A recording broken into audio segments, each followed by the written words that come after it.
தீவிரமடைகிறது காற்றழுத்த தாழ்வு பகுதி. 4 மாவட்டங்களுக்கு எச்சரிக்கை கொடுத்திருக்கும் சுயாதீன வானிலை ஆய்வாளர் பிரதீப் ஜான். இது குறித்து அவர் வெளியிட்டிருக்கும் எச்சரிக்கை பதிவில் காற்றழுத்த தாழ்வு நிலை வலுவடைந்து வருகிறது.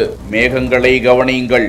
அதன் அமைப்பு தற்போது மீண்டும் தீவிரமடைந்திருக்கிறது. இந்த காற்றழுத்த தாழ்வு பகுதி மீண்டும் தீவிரமடையும், அதன் வலிமையை எட்டும் என எதிர்பார்க்கப்படுகிறது என்றும், காற்றின் வேகம் அதிகரிக்காது, ஆனால் மழை தீவிரமடைய வாய்ப்பு இருக்கிறது. நண்பகல் வேளையில் மேகங்கள் சூழ தொடங்குவதால் மழை தொடங்கும். மாலை மற்றும் இரவு வரை கனமழை பொழியும்.